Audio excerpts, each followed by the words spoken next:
Evaluate this triple integral over the domain region E, where E is bounded by a cylinder x squared plus z squared is equal to 9, and the planes x is equal to 0, y is equal to 3x, z is equal to 0 in the first octant.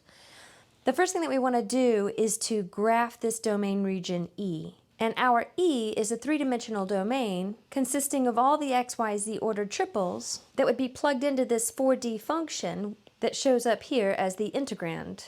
So we'll start by looking at the cylinder y squared plus z squared is equal to 9, which is a circle radius 3 in the yz plane. So we would graph this circle in the yz plane and then extend it infinitely in the direction of the variable that's missing, which is the x variable. So it would be a right circular cylinder that's wrapping around that x-axis. But before we get going with that drawing, let's also consider some of these other boundaries. We've got x is equal to 0, which basically is the yz plane. Z is equal to 0, which is the xy plane. So with just those two considerations, we know that we're only going to be looking at the top half of this circle that's extended in this direction of x.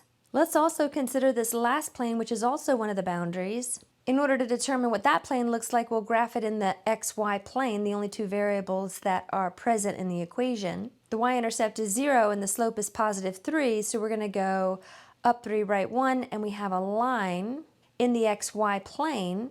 When we bring this over to 3D, that line is going to be extended infinitely in the direction of z. So let's try to visualize that. We have a y-intercept at the origin. We have the ordered pair 1, 3 here in 2D, so that's 1 in the direction of x and 3 in the direction of y.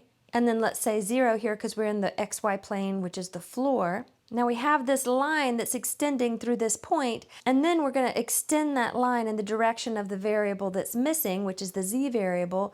So this plane kind of comes in and slices through this half cylinder. So all these ordered triples are going up, and when our plane slices through that cylinder, we're going to end up with a wall that is the plane slicing into the cylinder. So here's the wall that is that vertical plane, and the only portion of the cylinder that we're going to get when we use the YZ plane as a boundary and the XY plane as a boundary is this portion here. I strongly recommend erasing anything that's not useful or that we don't need. This graph can get to look pretty cluttered, and we need it to be nice and clean in order to be able to see where our limits of integration are going to be. So we begin by thinking about a little bitty tiny rectangular solid somewhere in this 3D domain region. And we want to consider whether or not we should integrate with respect to x first, with respect to y first, or with respect to z first. And in this particular situation, any of these orders would work. Basically, what we want to see is which variable of integration is going to yield the same upper and lower limits throughout the region. I am going to integrate with respect to z first, but again, I'll say that this region does allow for any order of integration. But what we'll notice is that if we go with respect to z first, we have a lower limit of z is equal to 0 and an upper limit that z is equal to that cylinder, no matter where we are in the region. So we'll begin by writing a nice spaced out triple integral. Thankfully, the integrand is just z, so we don't have a complicated integration to perform. As we said a moment ago, we are going to integrate with respect to z first. And if we're integrating with respect to z, it is okay to have x's and y's in the limits. It's okay to have a variable that is being held constant in that iteration within the limits of integration. So as we said a moment ago, the floor is 0, but the ceiling is this cylinder, which is y squared plus z squared is equal to 9. We need to solve this thing for z, so we'll get plus or minus the square root of 9 minus y squared. We are only going to be looking at the positive version, because in this region here, we're looking at positive z values. We don't have the entire cylinder. Now, after we've established our inside iteration, it's time to determine whether or not we're going to go dx dy next or dy dx next. So from here, we want to take this 3D surface and project it into the plane of the variables that were held constant in that first iteration. So since we integrated with respect to z first, we're going to project into the xy plane and use that projection to help determine the next variable of integration. So we think about shining a light down onto that xy plane, and that shadow of this surface is essentially going to occupy the same space as that y is equal to 3x line that we had initially. So this is the projection of that surface in the floor. Now we'll look at a little bitty tiny rectangle, not a rectangular solid, but a 2D rectangle, and decide, do we want to float this in the direction of x next or in the direction of y next?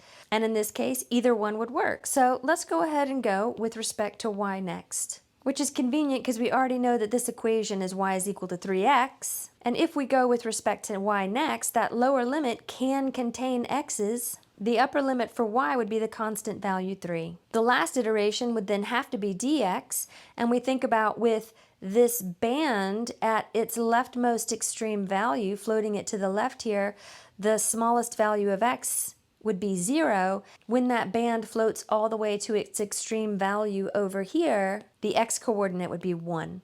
So now we have our triple integral set up, and we're ready to evaluate that first iteration, which is the integral from 0 to rad 9 minus y squared of z dz. The integral of z is just z squared over 2, and we're going to evaluate that from 0 to the square root of 9 minus y squared. Since we integrated with respect to z, that makes these z limits. Let's go ahead and pull out that 1/2, and then plug in the upper limit of square root of 9 minus y squared in for z, that is then going to be squared, minus the lower limit plugged in for z and then squared. So we end up with 1/2 times just 9 minus y squared after we square that radical.